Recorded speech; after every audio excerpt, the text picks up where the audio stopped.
El día de hoy vamos a ver nosotros la tercera bienaventuranza. La semana antepasada vimos cuál era la bendición del indigente de espíritu, de aquel que está en bancarrota espiritual, de aquel que está en necesidad espiritual, que reconoce su condición.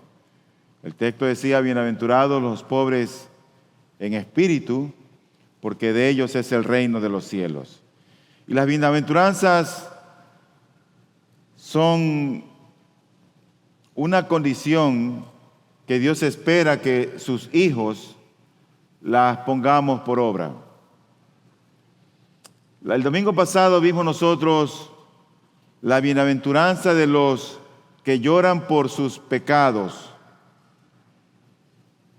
Y dijimos que es fácil tener un lloro por cualquier cosa, porque estamos enfermos, porque no nos alcanza el dinero, un problema familiar con los hijos, tú sabes, y la gente llora, hay gente que es muy sensible, pero nosotros dijimos que el lloro del cual la Biblia habla es un lloro que es conforme a la voluntad de Dios.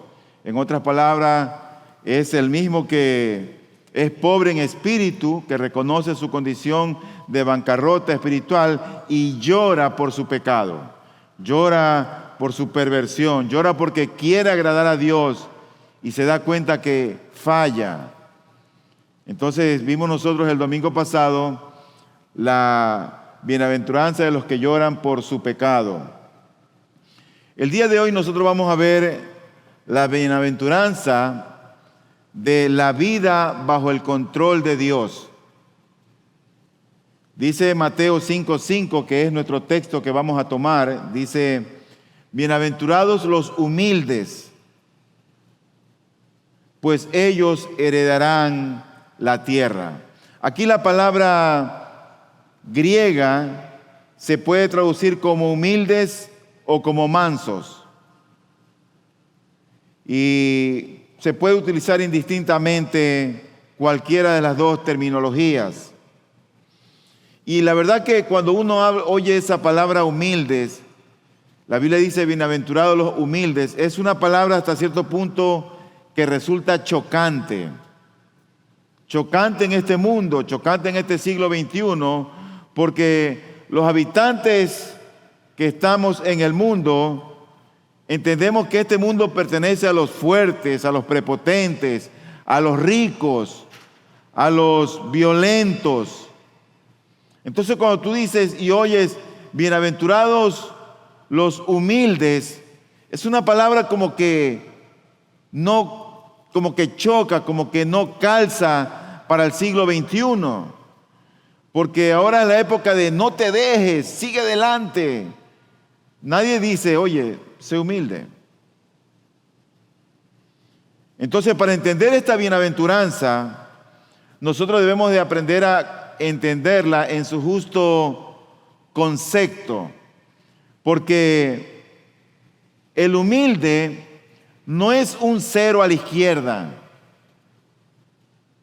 no es una persona que es débil o pasiva de carácter.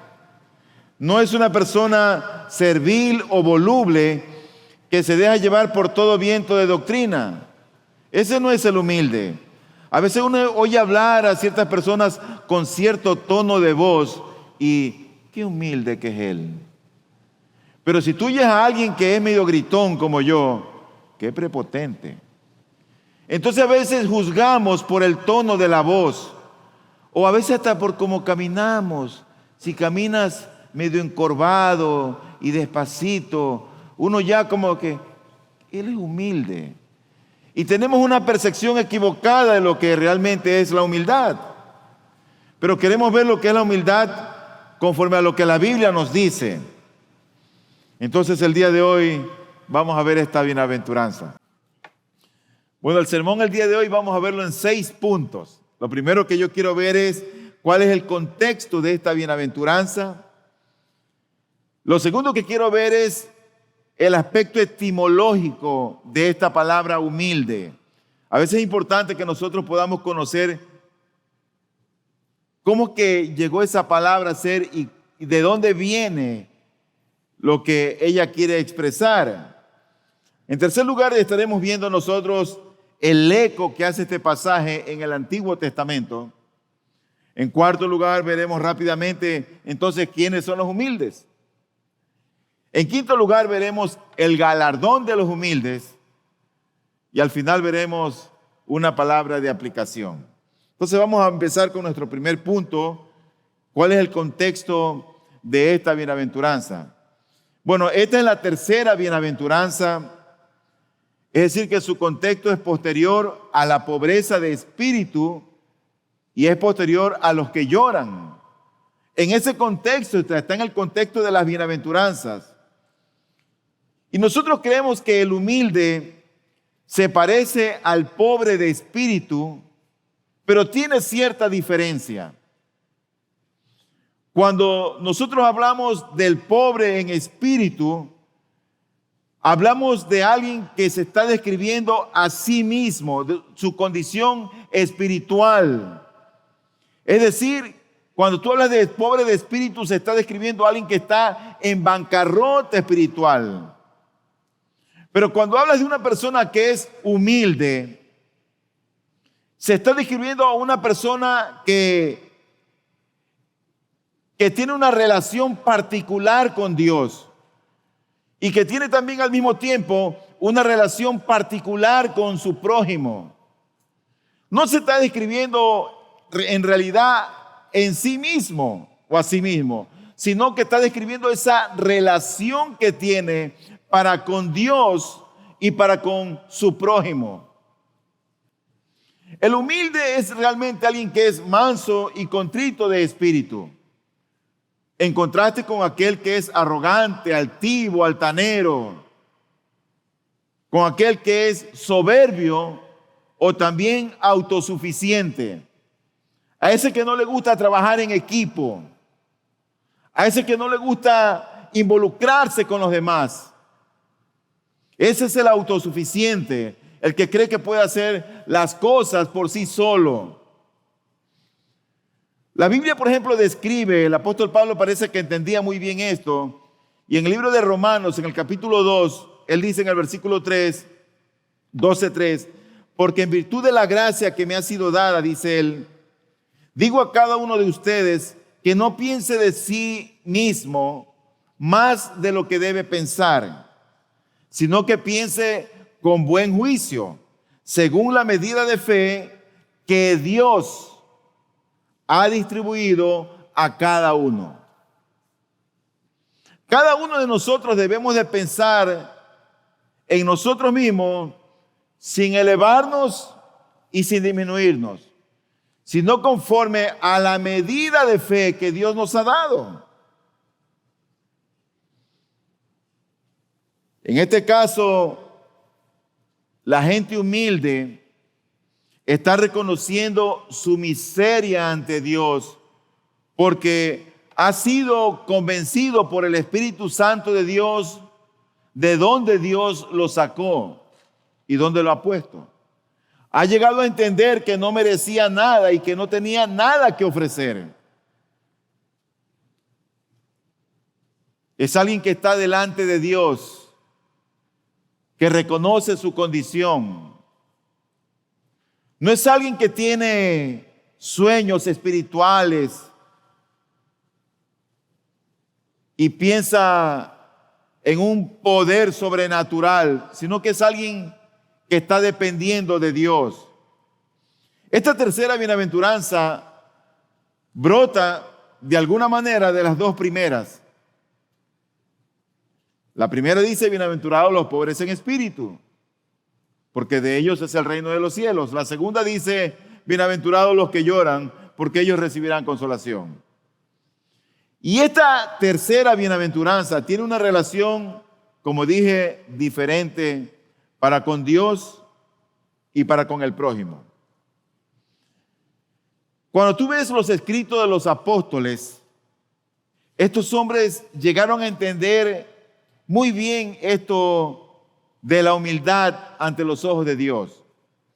Por ejemplo, cuando Pablo le escribe a un pastor que estaba en una isla llamada Creta, al pastor Tito, él tenía que dar ciertas instrucciones a los feligreses de aquella iglesia en esa isla. Y él le dice en Tito 3:2 que les enseña a ellos a que no injurien a nadie, que no sean contenciosos, sino amables, mostrando toda consideración para con todos los hombres. ¿Sabe cuál es la palabra clave aquí?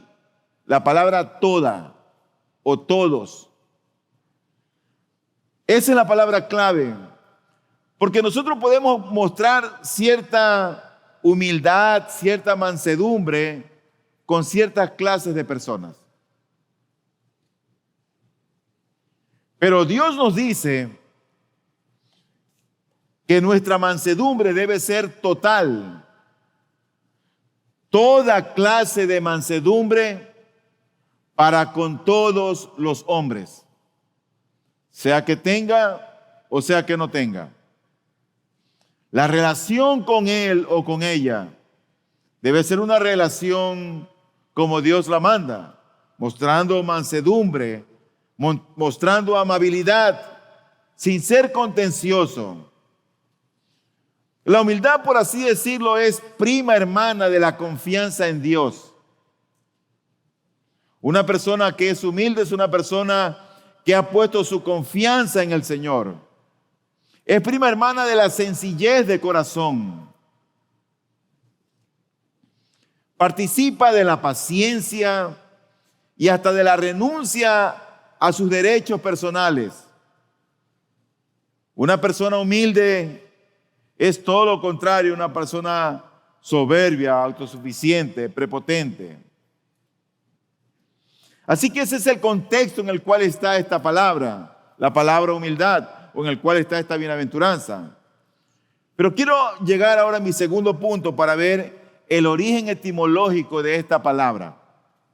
¿De dónde viene esa palabra humildad para poder entender mejor esta bienaventuranza? Dice William Barclay que el origen etimológico de esta palabra tiene que ver con el domar animales salvajes.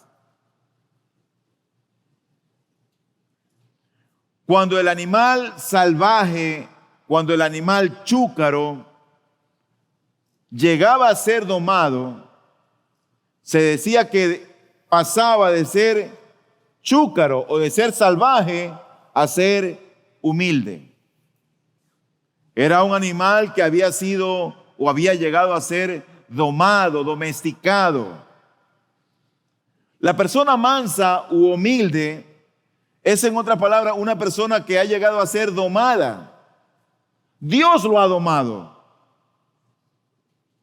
Antes era de una manera y Dios lo ha hecho o lo está haciendo de otra manera. Está constantemente siendo domesticado, domado por Dios. Mira que en este mundo caído Dios ha establecido autoridades para establecer un caos, para establecer un orden y no un caos en la tierra. Por ejemplo, si tú ves a nivel de las autoridades civiles, si tú ves a nivel del ámbito familiar, tú ves que Dios dejó como autoridad a los padres. Pero si tú vas al ámbito social, Dios dejó autoridades civiles. Y si tú vas al ámbito eclesiástico, Dios dejó a pastores en la iglesia. En el diseño original, al principio, no fue la intención del hombre, de Dios, que el hombre ejerciera dominio sobre el hombre. Dios dejó al hombre para que ejerciera dominio sobre todo lo creado, pero no sobre el hombre. Pero tampoco Dios puso al hombre en el Edén para que el hombre fuera autónomo, que viviera como Señor absoluto de su propia vida, sin rendir cuenta a nadie, sin someterse a nadie. Porque el verdadero lugar del hombre está bajo el señorío de Cristo. Ese es el verdadero lugar del hombre, cuando el hombre ha entendido eso. Pero ocurre que al hombre no le gusta someterse, no le gusta estar bajo autoridad, no quiere rendir cuentas a nadie, no le gusta someterse a las autoridades, los hijos no le gusta someterse a los padres, la iglesia no le gusta someterse a los pastores, porque la gente es como ese potro salvaje que se resiste a ser domado. Es chúcaro hasta que Dios empieza a domesticarlo. El manso o el humilde es alguien a quien Dios lo ha domado. Por eso es que tú ves mucho conflicto en los matrimonios. Porque la mujer no se somete a su esposo, no le gusta, no quiere.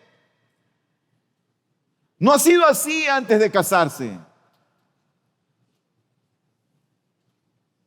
Y llegan los muchachos y como son pequeños y tienen las de perder con sus padres, es hasta que crecen y cogen un poquito de cuerpo que se rebelan contra la autoridad de sus padres. Tú probablemente habrás visto esos documentales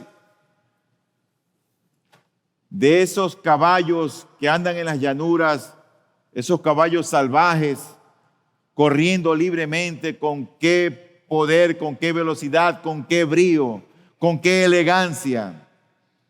Son poderosos, rápidos, indomables, libres.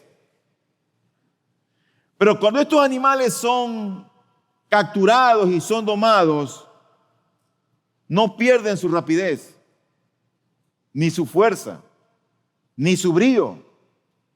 Solo han sido domados. Siguen siendo fuertes, siguen siendo rápidos, pero domados. La humildad es fortaleza bajo control.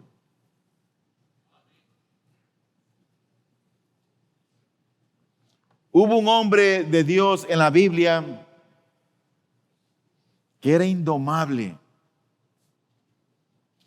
Dios lo bendijo antes de que nazca.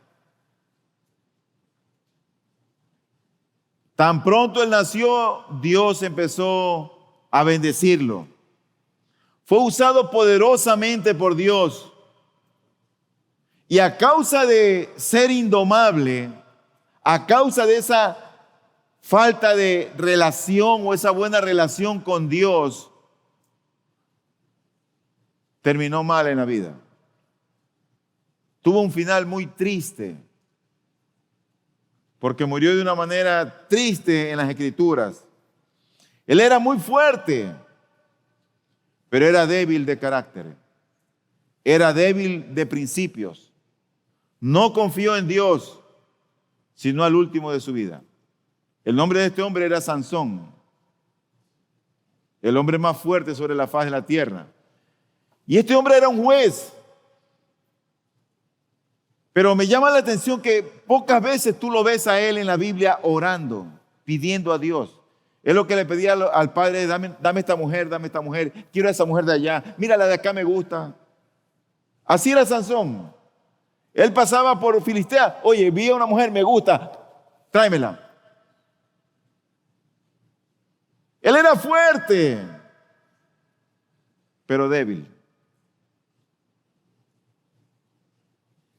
Dice la Biblia, para ver cómo Dios lo había bendecido a este hombre, en Jueces 13, 24 y 25, dice: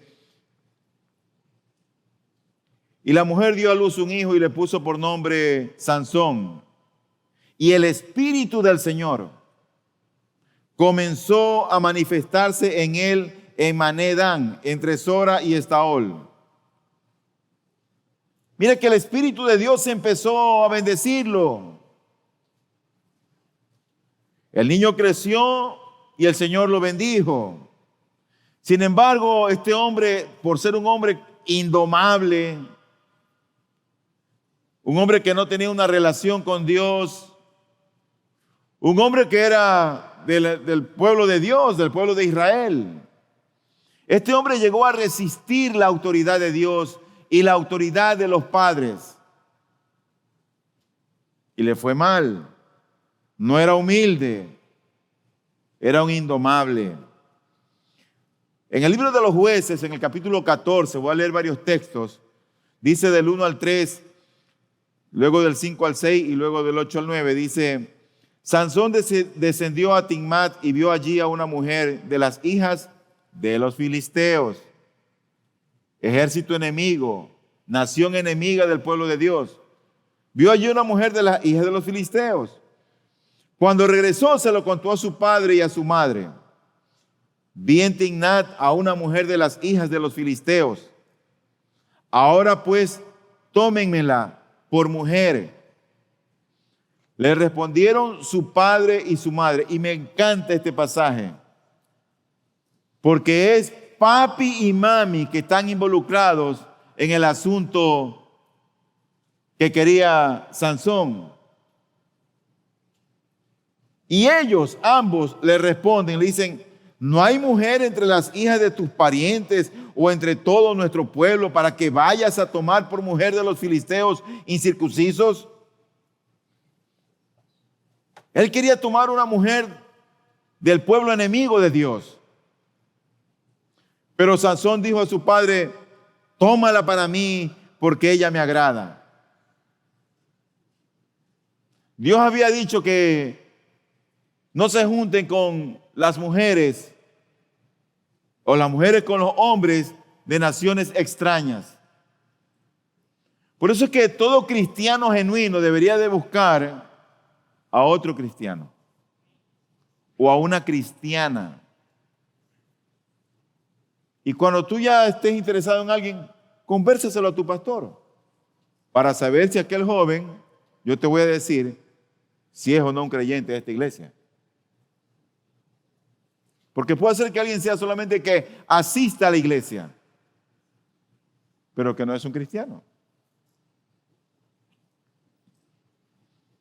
Dice el versículo 5 y 6, que entonces Sansón descendió a Timnat con su padre y con su madre y llegó hasta los viñedos de Timnat. Y allí un león joven venía rugiendo hacia él, pero el Espíritu del Señor vino sobre él con gran poder y lo despedazó como se despedaza un cabrito, aunque no tenía nada en su mano. Pero no contó a su padre ni a su madre lo que había hecho. Este hombre va a ver a su mujer y un león le sale en el camino. Como este hombre tenía mucho poder, despedaza al animal. Luego dice el versículo 8 y 9, cuando regresó más tarde para tomarla, a la mujer, a la filistea, se apartó del camino para ver el cadáver del león. Y había un enjambre de abejas y miel en el cuerpo del león. Recogió la miel en sus manos y siguió adelante comiéndola mientras caminaba. ¿Qué te parece ese texto? Oh, tenía hambre. Claro, pastor. Este hombre vio a este león muerto, vio la miel, se acercó a él, se paró, agarró la miel, comió la miel y siguió caminando como si nada. Como si nada. Dice luego, cuando llegó a donde estaban su padre y su madre, les dio miel y ellos comieron. Pero luego añade el Señor, pero no les contó que había recogido la miel del cuerpo del león. ¿Estás entendiendo el mensaje? Tú miras, sí, pastor, no entiendo. ¿Qué tiene que ver eso? Déjame decirte algo.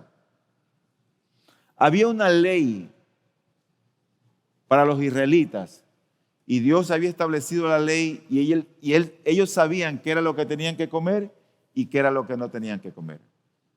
Habían leyes de los animales que morían. Y cuando alguien rompía o quebrantaba la ley de Dios, pecaba. Dependiendo de la magnitud de la ruptura de la ley, el hombre podía ser apedreado. Pero al menos, en el mínimo de los casos, era alguien que quedaba inmundo o contaminado. Y esto era así porque Dios era santo.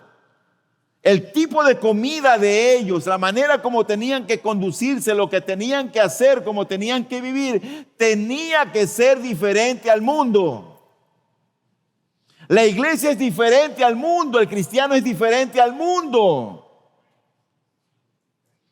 Y dice la Biblia en el libro de Levítico 11:27, para entender el contexto de lo que he leído, dice: y de entre los animales que andan sobre 4 patas, los que andan sobre sus garras, son inmundos para vosotros. Ahí está el león.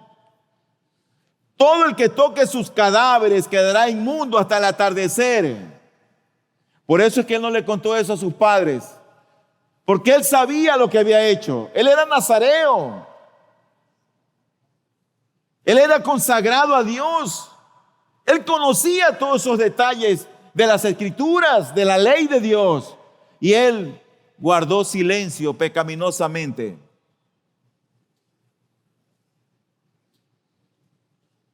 Este hombre era un hombre que parecía fuerte, pero realmente era débil.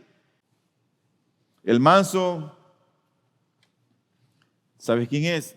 Es el que se ha doblegado ante su santo domador.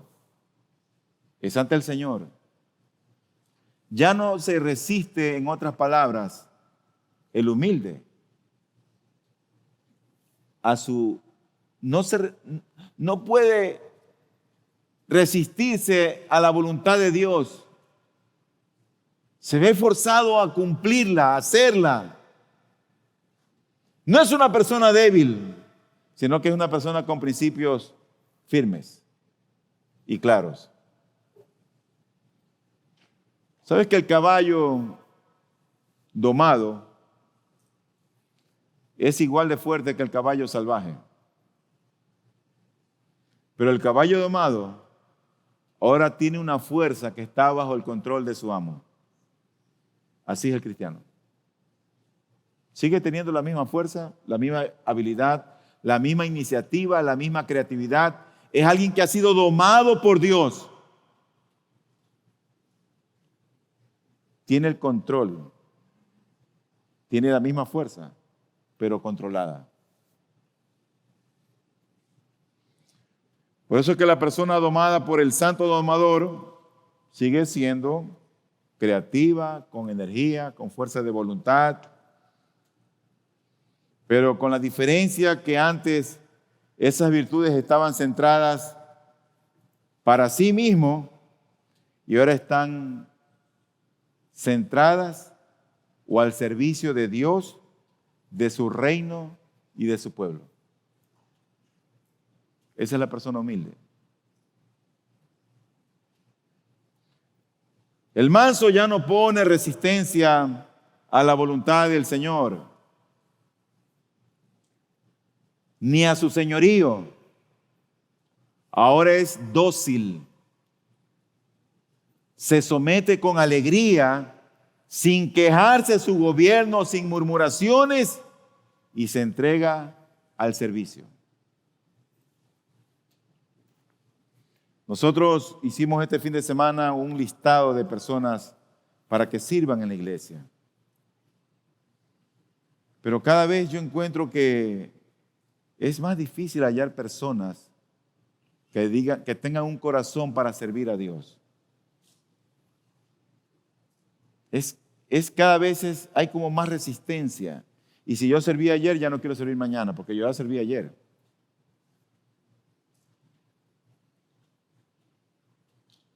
Bienaventurados los que sirven. En tercer lugar, quiero ver el eco de este pasaje. Este pasaje que está en Mateo 5:3 dice: bienaventurados los pobres en espíritu, pues de ellos es el reino de los cielos. ¿Tú sabes de dónde proviene este texto en el Antiguo Testamento? Proviene de un salmo, del Salmo 37:11. El Salmo 37:11 dice lo siguiente: pero los humildes poseerán la tierra y se deleitarán en abundante prosperidad. O sea que para poder entender este pasaje, el de bienaventurados los pobres en espíritu, debe ser entendido a la luz de lo que dice Proverbios 37:11, porque de ahí es que el Señor tomó este pasaje. Y en este salmo nosotros encontramos, en el Salmo 37, tú lo vas a leer en tu casa, en ese salmo encontramos dos clases de prosperidad. El salmo dice: pero los humildes poseerán la tierra y se deleitarán en abundante prosperidad. En este salmo encontramos nosotros dos clases de prosperidad: la prosperidad del impío y la prosperidad del justo. El impío prospera, al impío le va bien en esta tierra. El impío tiene recursos, tiene influencia, tiene poder, tiene bienes. La prosperidad del justo, del creyente, es diferente. Y también puede tener esas cosas.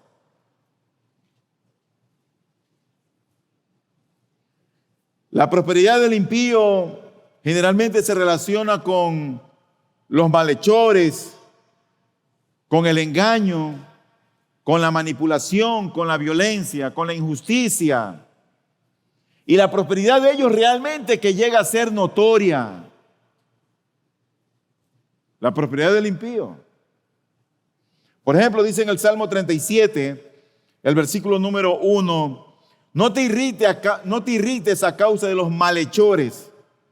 No tengas envidia de los que practican la iniquidad. Engaño nos conduce a practicar la ira y la maldad. Versículo 8. Deja la ira y abandona el furor. No te irrites, solo harías lo malo. Manipulación, versículo 12.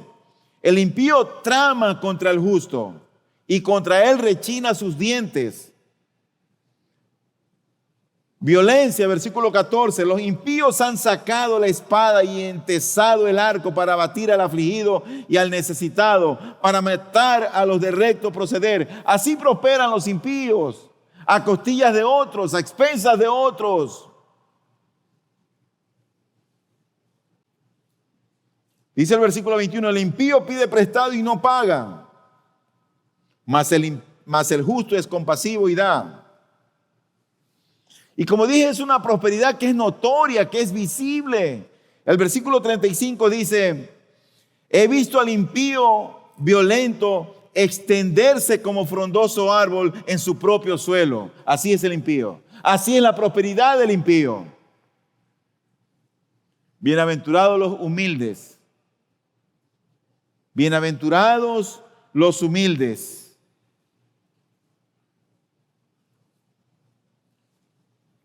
Pero también vemos que la verdadera prosperidad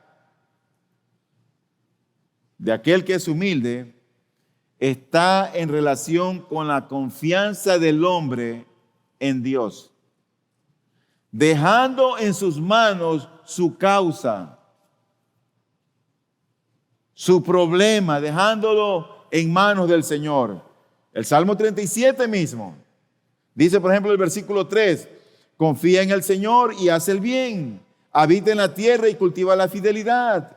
Confía en el Señor, confía en sus promesas, afírmate en ellas. Versículo 4, pon tu delicia en el Señor, o pon tu confianza, ponla en el Señor, no en los hombres, no en tu cónyuge, no en tu trabajo, no en papi y mami, no en las circunstancias, no en tu negocio. El humilde es alguien que ha aprendido a confiar en Dios, cuando hay o cuando no hay. Pon tu delicia en el Señor y Él te dará las peticiones de tu corazón. Versículos 5 y 6. Encomienda al Señor tu camino, confía en Él, que Él actuará. Hará resplandecer tu justicia como la luz y tu derecho como el mediodía. Ese es el humilde, el que está confiando en Dios, que tiene una relación diferente con Dios. No solamente es el que asiste a la iglesia, es el que confía en Dios. No solo el domingo, de lunes a sábado también. Versículo 7. Confía callado en el Señor y espera en Él con paciencia. No te irrites a causa del que prospera en su camino, por el hombre que lleva a cabo sus intrigas. Versículo 9. Porque los malhechores serán exterminados, pero los que esperan en el Señor poseerán la tierra. Esos que esperan son los que confían en Él, los que poseerán la tierra. 23 y 24. Por el Señor son ordenados los pasos del hombre, y el Señor se deleita en su camino. Cuando caiga no quedará derribado, porque el Señor sostiene su mano. 29. Los justos poseerán la tierra y para siempre morarán en ella. La ley de su Dios está en su corazón. 31. No vacilan sus pasos. 34. Espera en el Señor y guarda su camino, y Él te exaltará para que poseas la tierra. Cuando los impíos sean exterminados, tú lo verás. 37. Observa al que es íntegro, mira al que es recto, porque el hombre de paz tendrá descendencia. Siempre Dios está haciendo una diferencia entre el justo y el impío, entre el santo y el pecador, entre el amigo de Dios y el enemigo de Dios. La simiente de la mujer y la simiente de la serpiente. Siempre hay un Caín y siempre hay un Abel. Así ha sido desde el principio. Entonces, ¿quién es el humilde? Mi cuarto punto, ¿quiénes son los humildes? Los que confían en el Señor y hacen el bien. Los que esperan en el Señor y guardan su camino. Sus principios, los principios del humilde, son diferentes a los de los malhechores, de los malos y de los impíos. En otras palabras, la humildad o la mansedumbre es una humilde confianza y esperanza en el Señor. Ese es el humilde.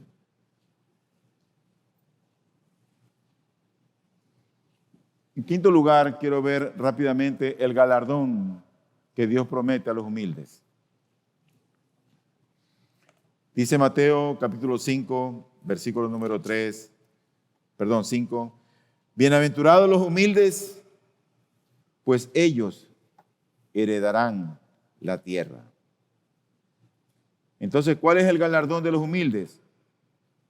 Que heredarán la tierra. ¿Qué tierra? En el pensamiento hebreo, la tierra que tenían ellos en su mente era la tierra prometida que Dios había ofrecido cuando eran esclavos en Egipto. Eso es lo que había en el pensamiento hebreo. Pero en el tiempo que este salmo fue escrito, ya ellos tenían la tierra prometida.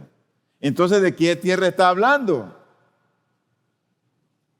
Bueno, ellos tenían una expectativa mesiánica, una expectativa escatológica o futurista.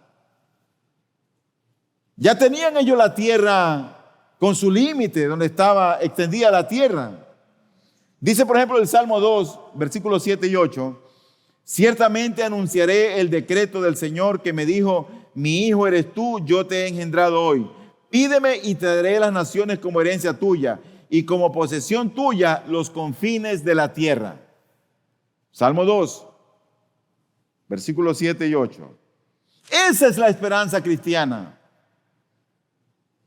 Los confines de la tierra. Pero en el Evangelio de Jesucristo, lo espiritual sobrepasa lo material y lo limitado sucumbe ante lo universal.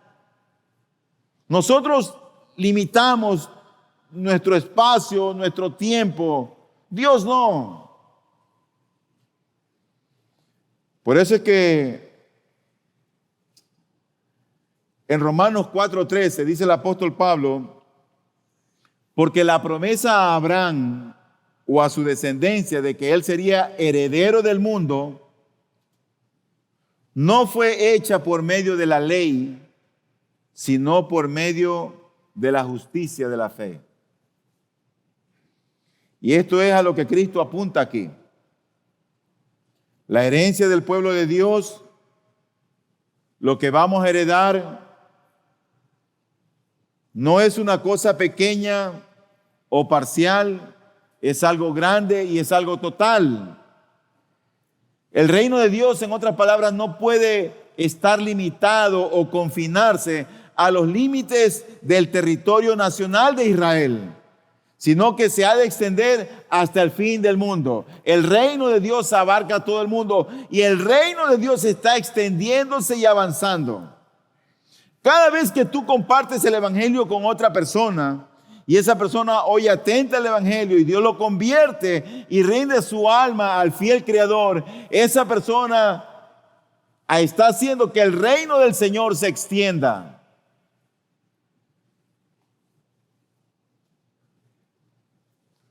Por eso es que esta herencia de Dios, ese reino que se está extendiendo, esa tierra espiritual, no es para los altaneros ni es para los arrogantes. Es para aquellos que confían humildemente en Dios. Su esperanza es ver nuevos cielos y nueva tierra. Dice la Biblia en 2 de Pedro 3:13, pero según su promesa nosotros esperamos nuevos cielos y nueva tierra en los cuales mora la justicia. Y de manera tan preciosa, majestuosa y sublime, el apóstol Juan tuvo una revelación de parte de Dios en una isla llamada Patmos. Y Dios le mostró ciertas cosas que a nadie se las ha mostrado, pero que quedaron escritas para nuestro bien. Y dice Apocalipsis 21, del 1 al 8, dice, entonces vi un cielo nuevo y una tierra nueva, porque el primer cielo y la primera tierra pasaron y el mar ya no existe. Y vi la ciudad santa, la nueva Jerusalén, que descendía del cielo de Dios, preparada como una novia ataviada para su esposo. Entonces oí una gran voz que decía desde el trono, el tabernáculo de Dios está entre los hombres y Él habitará entre ellos y ellos serán su pueblo y Dios mismo estará entre ellos. Él enjugará toda lágrima de sus ojos y ya no habrá muerte, ni habrá más duelo, ni clamor, ni dolor, porque las primeras cosas han pasado. El que está sentado en el trono dijo, yo hago nuevas todas las cosas. Y añadió, escribe porque estas palabras son fieles y verdaderas. También me dijo, hecho está, yo soy el alfa y el omega, el principio y el fin. Al que tiene sed, yo le daré gratuitamente de la fuente del agua de la vida. El vencedor heredará estas cosas y yo seré su Dios y él será mi hijo. Pero los cobardes, incrédulos, abominables, asesinos, inmorales, hechiceros, idólatras y todos los mentirosos tendrán su herencia en el lago que arde con fuego y azufre, que es la muerte segunda. Yo dije que la humildad es fuerza bajo control. El que es humilde por el Espíritu de Dios que mora en él, controla su lengua, controla sus pensamientos, controla su ira, controla sus palabras, sus acciones.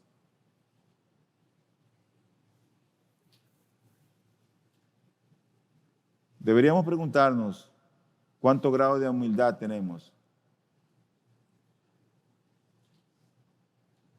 Esa sería una buena pregunta para esta semana.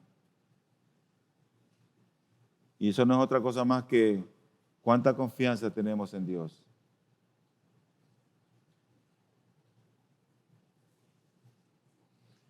Quiero traer una palabra de aplicación para terminar. El Antiguo Testamento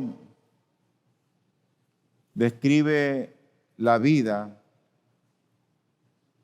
de un hombre que en aquel entonces era el más humilde sobre la superficie del mundo. El nombre de este hombre era Moisés. Moisés no era un hombre aguado de carácter. No era una ameba que no podía pararse o levantarse o erguirse. Moisés era un hombre bien puesto, que el Dios lo había domado. Y él podía ponerse rojo o iracundo de la ira cuando el pueblo no obedecía a Dios. Pero sabía controlar su carácter. Sabía mantenerse firme. Es decir, que este hombre siempre soltaba su ira en el momento adecuado. Dice la Biblia en Números 12:3, Moisés era un hombre muy humilde, más que cualquier otro hombre sobre la superficie de la tierra. Y este aspecto de la humildad hallaba eco en todos los escritores posteriores al Pentateuco. Y es así que en el libro de los Proverbios nosotros encontramos un texto que dice en el 16:32, mejor es el lento para la ira que el poderoso. Es decir, mejor el que controla su temperamento, su ira. Y el que domina su espíritu que el que toma una ciudad. De alguna manera, cuando tú ves el Antiguo Testamento, Moisés es halagado con esta virtud de la humildad. Era el hombre más manso, más humilde sobre la faz de la tierra. Pero cuando tú vas al Nuevo Testamento, ese halago de la humildad no es para María, no es para Pablo, no es para Pedro. Porque ahí hay uno que sobresale en humildad, que es el Señor Jesucristo. Y de hecho el Señor Jesucristo, Él dijo en Mateo 11:29, tomen mi yugo sobre ustedes y aprendan de mí, que yo soy manso y humilde de corazón, y hallarán descanso para sus almas. Mira, Dios no nos manda a aprender humildad de Moisés.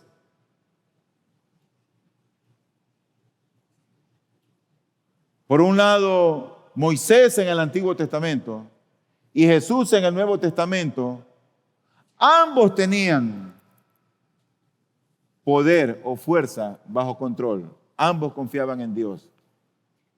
Pero Jesús nos dijo, aprendan de Moisés. Jesús dijo que debemos aprender de Cristo, aprender de Él. Aprendan de mí, que yo soy manso y humilde de corazón. En otras palabras, nos manda a que tú y yo lo veamos a Él y aprendamos de Él. Que Dios bendiga su palabra hoy. Vamos a orar.